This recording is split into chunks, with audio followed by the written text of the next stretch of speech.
sejahtera. Saya Tan Yong Jin, merupakan pelajar SADN 1033 Kenegaraan Malaysia Kumpulan AB. Hari ini, saya akan menyampaikan tajuk Dasar Pandang ke Timur. Jom! Latar belakang. Dasar ini diumumkan oleh YAB Perdana Menteri Datuk Seri Dr. Mahathir Mohamad pada 8 Februari 1982.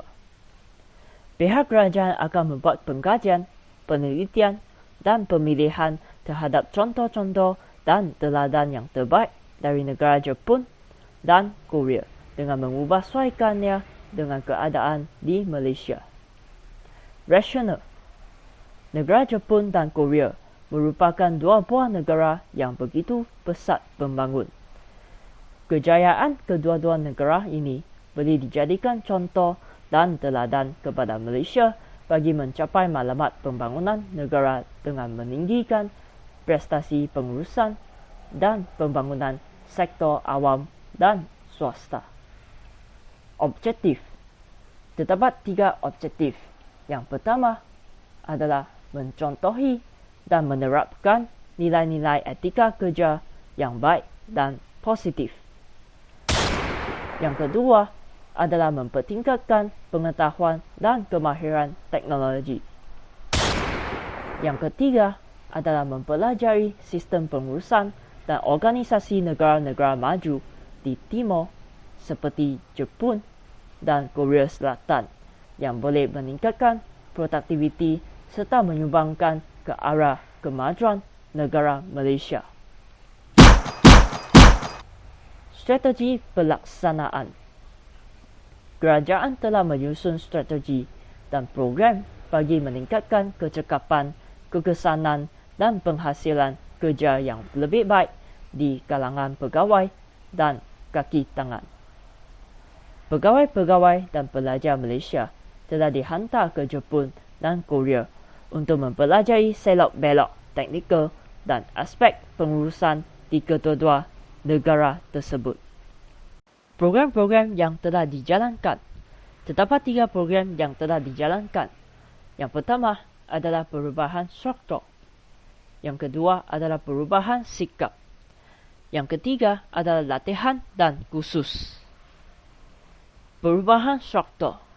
Terdapat 6 perubahan yang telah dijalankan. Yang pertama adalah kad berakam waktu kerja, punch card. Yang kedua adalah penggunaan tanda nama, name tag. Yang ketiga adalah perubahan pasukan meningkat mutu kerja, QCC. Yang keempat adalah konsep pejabat terbuka. Yang kelima adalah perkhidmatan kaunter atau perkhidmatan pembayaran bil setempat. Yang keenam adalah faul meja dan manual prosedur kerja. Perubahan sikap. Yang pertama adalah perkhidmatan cemerlang. Yang kedua adalah konsep bersih, cekap dan amanah, BCA. Yang ketiga adalah kepimpinan melalui teladan, KMT. Latihan dan kursus. Latihan yang pertama adalah latihan perindustrian dan teknikal. Program ini bertujuan melatih pekerja di bidang teknikal dalam usaha meninggikan kecekapan dan menerapkan nilai kerja yang positif dari Jepun dan Korea dan meninggikan penghasilan kerja. Yang kedua adalah program pengajian akademik. Program ini bertujuan memberi peluang kepada pelajar-pelajar Malaysia untuk menuntut ilmu sains dan teknikal di Jepun dan Korea. Yang ketiga adalah program pengajian teknikal.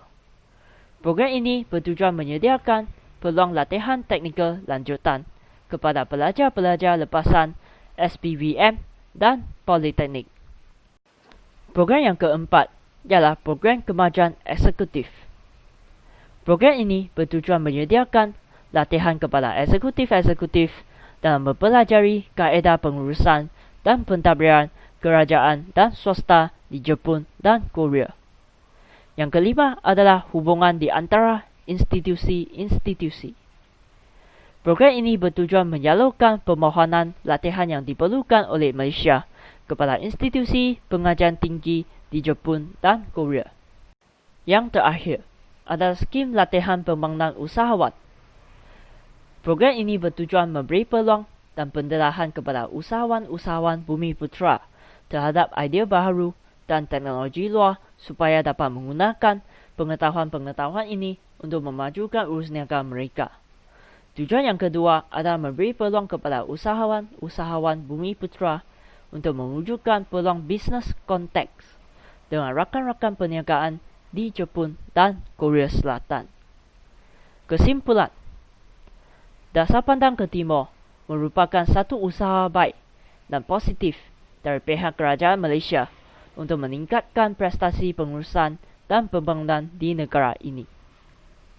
Dasar ini telah memberi kesan yang besar terhadap usaha-usaha di atas dan seterusnya dasar ini dapat membantu usaha kerajaan untuk meninggikan prestasi dan daya pengeluaran negara ini. Dasar ini boleh menjadikan asas pengujudan sebuah masyarakat yang dinamik dan progresif. Sekian, terima kasih.